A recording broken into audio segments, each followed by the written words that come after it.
Scrambled eggs are easy and quick, but let's be real, everyone likes them a little bit different. So let's get into how to make scrambled eggs that are perfect for you or whoever you're making them for.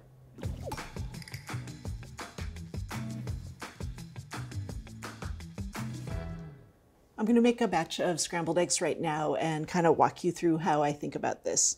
So whatever style of scrambled eggs you're making, you're obviously going to need eggs. And I like to plan on about 2 to 3 per person. If I'm making a quick breakfast and it's going to be like eggs toasted, maybe, I don't know, a banana, then 3 eggs is kind of ideal. But if the scrambled eggs are part of a bigger spread, then I will bank on 2 per person.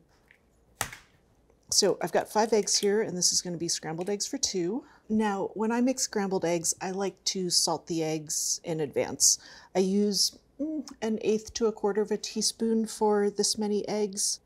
The salt is going to do a couple of things for us. If you were to add the same amount of salt later, because say you forgot, that salt is going to sit on top of the cooked eggs. When you go to taste those eggs, they're going to be salty, and then you'll get the scrambled egg flavor. When you get that salt in early, you get just a nice seasoned scrambled egg. Salting early also changes the structure of your egg proteins. They're going to unwind a little bit and they cook up a little bit differently. They set a little sooner and you end up with more tender eggs. The thing is, it takes time for the salt to do that, 5 to 10 minutes really, depending on the age of your eggs. So if you have time and are invested in super tender eggs, definitely salt them early and let them hang out. You want to see the eggs kind of change colors. They will become a little bit darker, a little bit more translucent.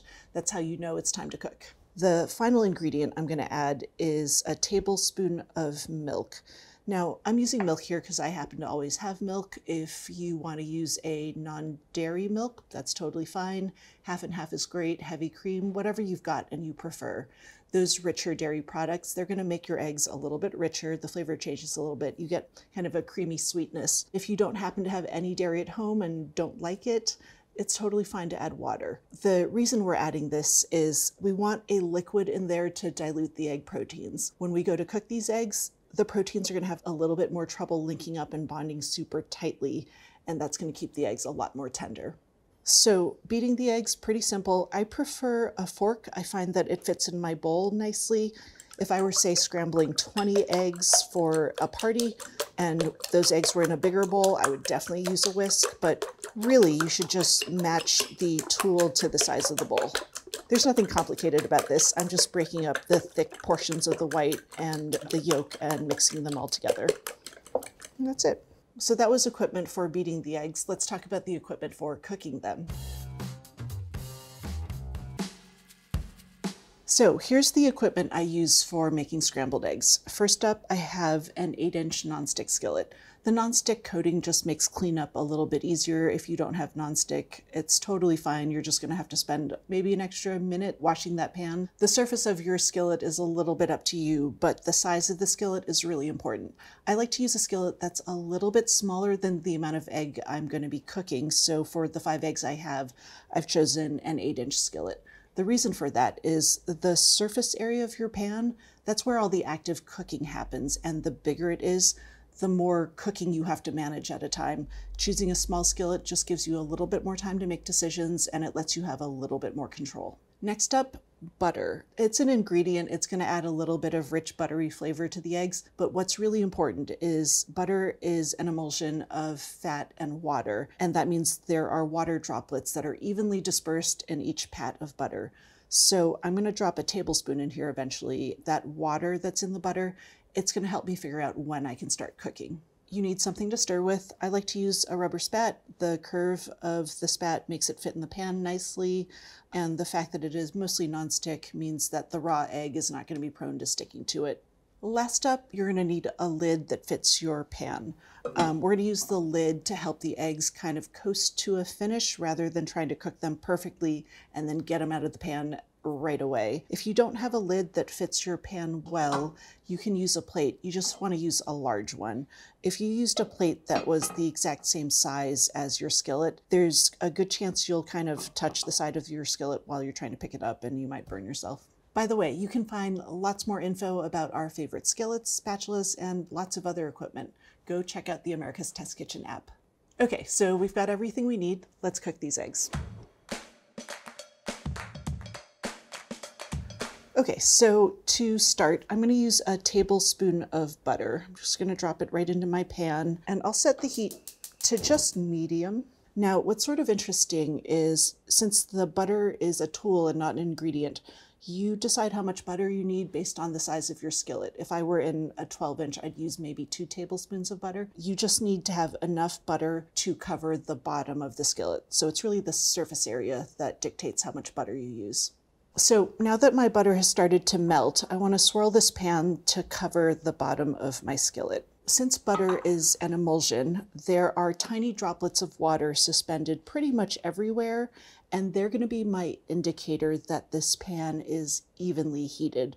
What I'm looking for is tiny bits of bubbling, and you can see there's a little bit happening up here, but not much happening back here. The spots where the butter is kind of bubbling gently, that's where the pan is hot enough to start cooking.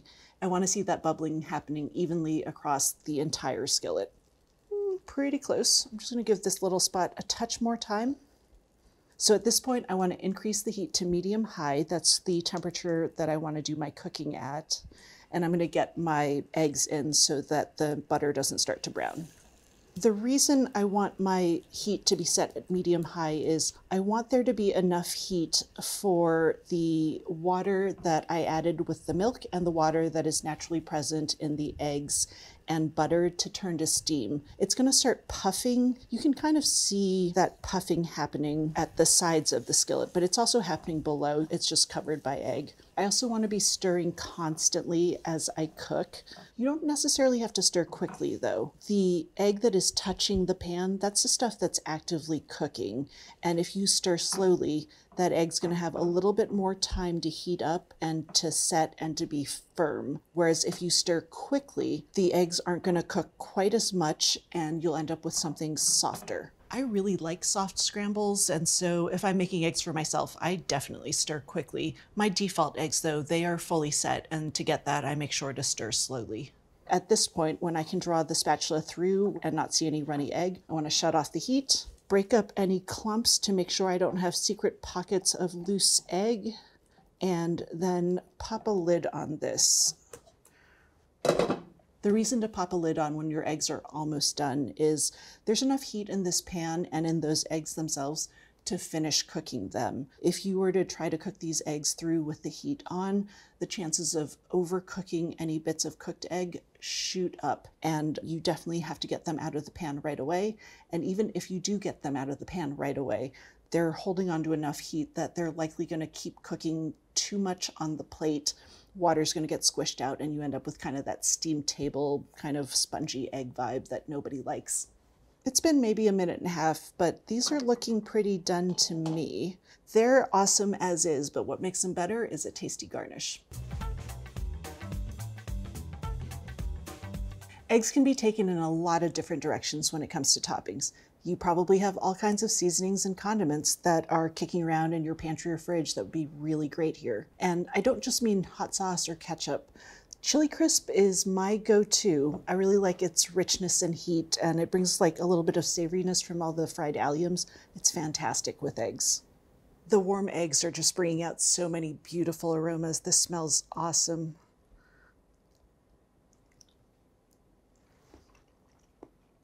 They're so comforting. I just love scrambled eggs. The chili crisp just adds a light savoriness. It's beautiful. While I was working on this scrambled egg recipe, I was serving up scrambled eggs with other toppings to my colleagues in the test kitchen, and here are a couple of their favorites. You could use pesto, and store-bought pesto is fine here too. The warm eggs are going to bring out the cheese in the pesto. It really complements the basil. It's fantastic. Everything bagel seasoning is surprisingly popular. You get this beautiful pop of texture, and there's just like these little oniony, salty pops that are familiar and really appealing. I really like furikake. It's lightly spicy, super aromatic, and shelf-stable, so you can always have some around. And then finally, harissa is great. It's got that spicy kick of hot sauce, but just, a little bit different, a little more floral. You can find this recipe on the ATK app by searching for fluffy and tender scrambled eggs, or you can use the link below. My favorite scrambled eggs, they're dense and they're custardy. I want to hear about how you like yours though. Let me know in the comments.